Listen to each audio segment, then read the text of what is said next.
My name is Sarah Duncan, and when I was younger, I was shy, weird, nerdy, and awkward, but I was smart, and I had a lot of potential. I decided in middle school that I wanted to try and get into West Point, and I always had that idea in the back of my head.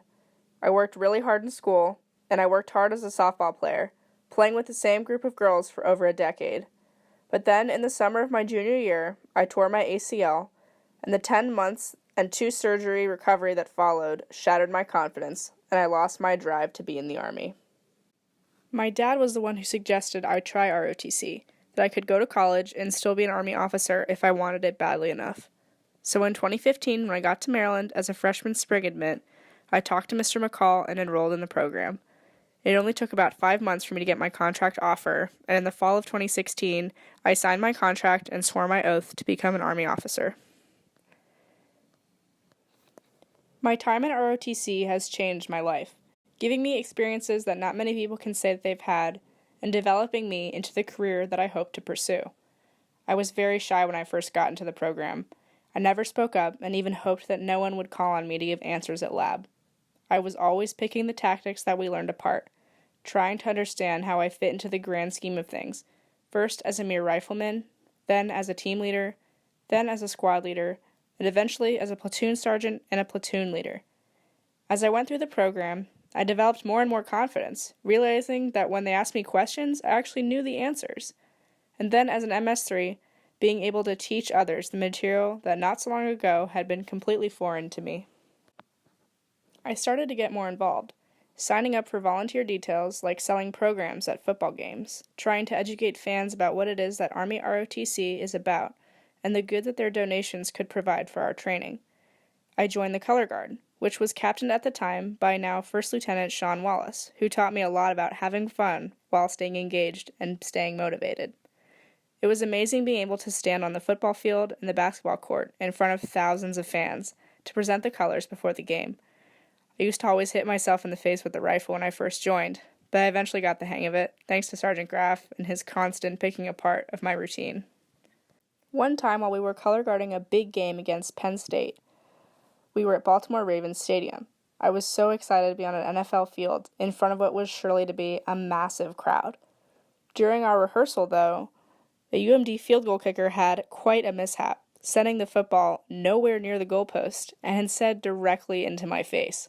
I was concussed and totally out of it for the rest of the day, but because we were in Baltimore, I couldn't just walk back to my dorm. I slumped over in the seats, of course, directly behind the marching band. That was the longest game of my life, but I can say that now, thanks to Army ROTC, I got hit in the face by a college football player at Raven Stadium. It's memories like that that'll stay with me forever.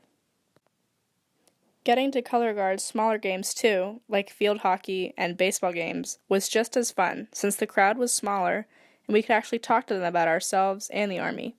Baseball is my favorite sport, so anytime we got to color guard a baseball game, I was always in heaven. I have made some of the most amazing friends while I've been here, and even the graduates that have commissioned and left us, I still talk to and still have a good relationship with. We're all battle buddies, and we know that we're always there for one another. My 2 best friends, Hannah LaFors, who will branch field artillery, and Rachel Blaskowski, who will branch military intelligence just like I will, have always been in my corner, and no matter the stresses that we all face, we're always there for each other. Jake Nichols, who will branch engineer, Jake King, who will branch military intelligence, and Alan Renals, who will branch infantry, are also some of my best friends, and they're friends I know I will have for a lifetime. As a class, we have all been together since the beginning, all going through the same FTXs, the same sleepless nights in the prone, shivering and dying to get on the bus home for some pizza. We have all been in the same tactical classes, learning side by side the tricks of the trade that we call the Army profession. The bonds that I have made here are priceless. The cadre that I have taught me are invaluable. And the Army is a small place, so I know I'll run into these amazing people again and again.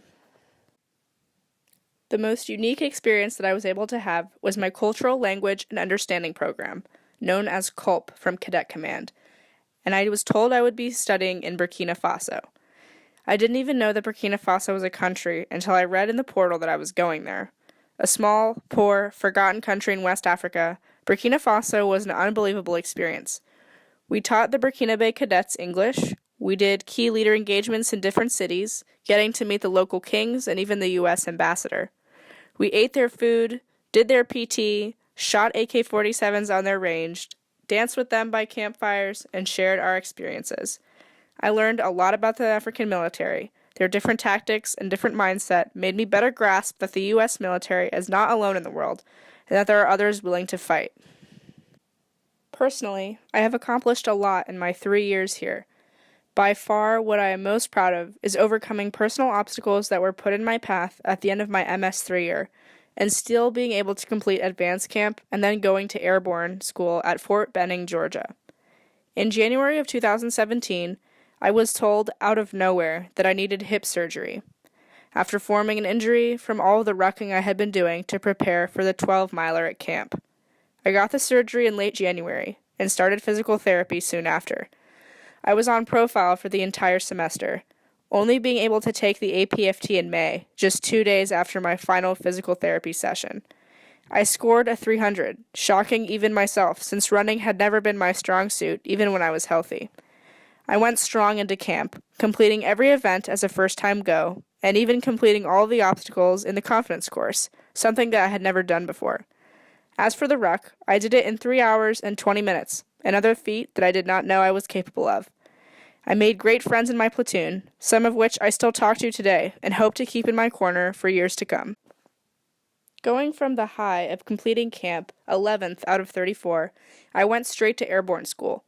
I was so intimidated on the first day, as only 50 cadets were there, with 400 big Army personnel. Like I said, running is not my strong suit, so when they said that we would be doing 4 company runs, and 2 fallouts would constitute a drop from the school, I knew it was go time, but I did it. Every fall and every jump, I stuck with my stick, and the feeling of floating to the ground was the most unique and unreal feeling I've ever had. 5 amazing jumps later, 2 of which were combat loads that were bigger than I was, and I had my wings. It was the best experience of my life, and to top it off, my mentor, Sergeant First Class Eric Graff, was there to pin my wings. Army ROTC got me there, even when my own confidence wavered. I still made it. The last 3 years of Army ROTC have made me the leader and the person that I am today. As an MS4, I'm the Battalion Executive Officer. I'm a part of the Distinguished Military Graduates, and I'm in the top 10% nationwide. I received my MOS as Active Duty Military Intelligence, even though I still hope to go aviation, perhaps when I reach captain. I have made lifelong friends, people that I consider family. It's become a part of my actual family as well, with my brother commissioning as an active duty military police officer from West Point in May 2017, and my parents being the most loving and supportive pair imaginable. I wouldn't have done anything differently. I love UMD, and I love being in ROTC. I am, however, very excited to take my next steps in May as a commissioned second lieutenant.